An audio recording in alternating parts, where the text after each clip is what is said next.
So for the last sip, what mindset do we need to adapt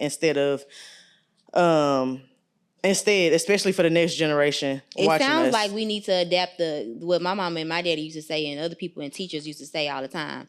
Don't use the word can't, because I feel like that cripples a lot of people.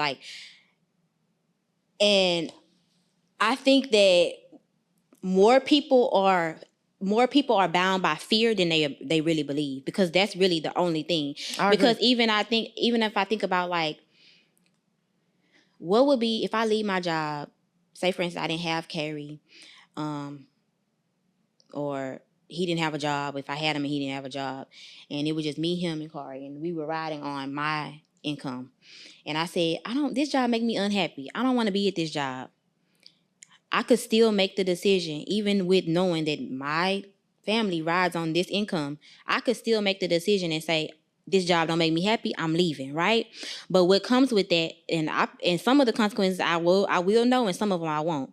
But what comes with that is you could possibly be homeless. Are you willing to be okay with being homeless?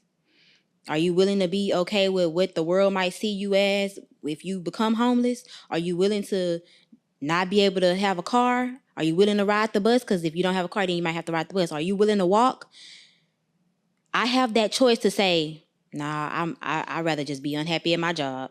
Or I have the choice to say, yeah, if me and my kids got to sleep in the car, for me to see what's on the other side, I'm going to do that. So I think a lot of times what it is more than even mindset is the fear of what either people going to say or either what it's going to look like to be homeless. Because I even asked my mom, I was like, when I was in college and you and Daddy and Day, my little brother, was homeless, was it what it was cracked up to be? Like what you thought it would be? She was like, no, if I could go back, I'll do it.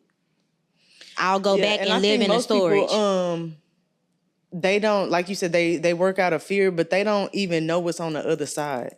Like a lot, and then when you put kids into play, then a lot of people just cop out. Mm-hmm. I can't put my kids through that. I don't want my kids to have that kind of experience in life. Mm-hmm. But I think that we've been programmed as Americans to be like, oh, we giving them a bad life, but we don't even understand that that's not even a part of their thought process. Like the shit you think about, they ain't even thinking about. Exactly. You don't even know, like, so I think the mindset we need to adapt is even with your circumstances, still try. Mm-hmm. Always try. Always give it the good old, and try for real. Yeah, don't just talk about it to your friend. Yeah, I'm going to go try to get on this. And you say you eating healthy and you still is big. Like, we know you're not trying. You know what I mean? And that's another one, too. That's a great example. Because it shows in... We can say that we want to... working out is hard. We say, it's not easy. That's not easy. Or I want this body. Right. But being sick is hard, too. So which one you going to do? So it's a choice. At the end of the day, it's a choice. Yeah. It's not an easy choice. Nobody's saying it is easy. Please don't get me wrong when I say, oh, just make a choice, just make a choice. No, it's not an easy choice, but it's a choice. That's a fact. It's a choice. Either you're going to work out or you're going to be obese and you're going to be sick and you're going to have diabetes and then you're going to have that hard. That's going to be hard. Right. And you're going to be good with what you got going on. Exactly. And the last sip is, if you have to leave the listener with one sentence to carry into the next season about wanting more, what would it be? And try to speak to, let me go back, because we did talk about it a little bit with the SNAP benefit when I said, how can we honor people who literally can't afford?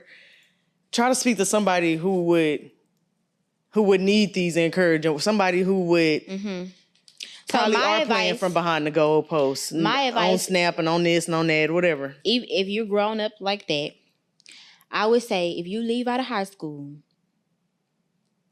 take the most risk then. I know society tells you to go to college, get a good job, work for a good company. But when you do that at a young age, you set yourself up to be familiarized with comfort. and not risk. So your younger years, your 19, 20, those are the times where go work for a weird company, a company that's barely off the ground. Yeah. Because you learn more from something you've never done. Just like, Yes. you never even thought about getting in tech, but I'm finna go sign up for this. Exactly. You learn more from failure than you do success. And that's the part that a lot of people don't have when you speaking to, oh, they don't know. That's because they have started out with worrying about more so stability than they are worried about happiness. Right. And then you get in a job and you're getting paid every 2 weeks, and those paychecks, they feel good. That feel good to know where your money comes from. And then when you get 40 years old, you feel like you don't have that time to go and risk and this and that. So I would say enjoy your risk on an early age. You know what I'm saying? I agree. Be okay with consequences not going in your favor at an early age. And when you think about companies that are multimillionaires, Jeff Bezos, the Elon Musk, they failed many times. Yeah, they failed many times, and they learned how to fail well. And that's what I think the people are fearful of, failing. When the whole time failing is what you need. Right. Like failing is, you need to have your life cut off. Fail well. Yeah. Yes. So file bankruptcy shit. Do what they do.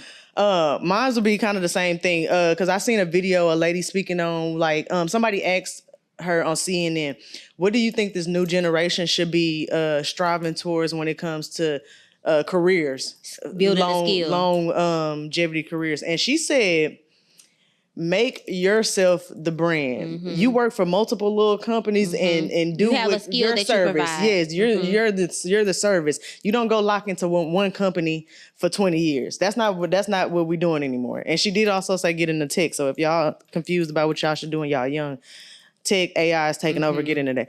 But that, I feel like that was good advice, because that is what I'm learning in my 30s that I should have been doing. Like you said, taking those risks in my early 20s. Giving myself, knowing my service and giving it a little bit here. Not trying to stay here for 20 years. Not trying to make this company over here respect me and give me X, Y, and Z. Yes. I can just be building my own stuff up. So that was what I would leave somebody with that's younger than me, somebody that might still be figuring things out in life. Take risk. Yeah. Early. And I know we talked about expectation, but the key to it's different keys to whatever you desire out of a person. Most people say they want to be happy. And the key to happiness is having less expectation. So, and I give this analogy. If you thought about if a doctor told you, that today was your last day living. When you woke up the next day and you found out that wasn't, you would be happy with just waking up. You wouldn't even care about money. Right. So if your expectation, and you should live your life like that. And I think we have these high expectations because of society. And that's why I say it has to be done on an individual level. You have to strip the need to want to other people to see you having or doing. Right.